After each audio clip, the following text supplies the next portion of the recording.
ایک بندہ میں نہیں پیدا کر سکا جو محمد ابن عبداللہ محمد رسول اللہ کی برابری کر سکے۔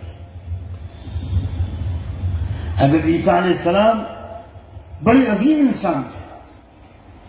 بہت پاک باز و پاک دامن، نگاہ پاک، سخن دل نواز، فقیرانہ زندگی۔ عیسیٰ علیہ السلام نے اپنا کوئی گھر نہیں بنایا،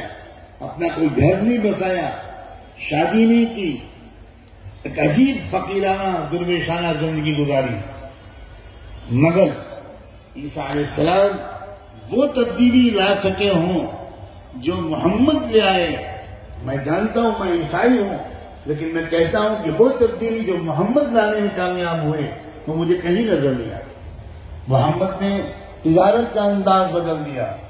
محمد نے حکومت اور سیاست کا انداز بدل دیا، محمد نے اکنامکس کے اصول بدل دیے، محمد نے زندگی کے ہر میدان میں، ایجوکیشنل سسٹم میں، فیملی سسٹم میں، گورننس کے سسٹم میں، سوسائٹی کو لیڈ کیسے کیا جائے، نوجوانوں کی صلاحیتوں ترقی میں کیسے استعمال کیا جائے، آل راؤنڈ ڈیولپمنٹ اگر کسی نے کیا تو وہ صرف ایک شخص ہے میرے 58 سالہ مطالعے میں، اور وہ ہے محمد رسول اللہ۔ اور میں صرف اس لیے ان کو نمبر 2 پر لے آؤں کہ میں عیسائی ہوں، یہ میرا ضمیر گوارا نہیں کو۔ پروفیسر راؤ ہمارے ملک میں ساؤتھ انڈیا میں ایک ایمیننٹ ایجوکیشنل شخصیت گزری ہے۔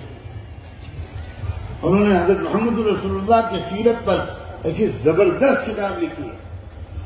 کہ میں اکثر مسلم نوجوان بچوں اور بچیوں کو جو پوچھتے ہیں کہ محمد رسول اللہ کی سیرت کی پر کوئی کتاب بتائیں گے تو میں جہاں مسلم علماء کی کتابیں بتاتا ہوں، مولانا قاضی سلیمان منصور پوری کی رحمت للعالمین بتاتا ہوں، علامہ شبلی اور سید سلمان ندوی کی سیرت النبی پڑھنے کا مشورہ دیتا ہوں۔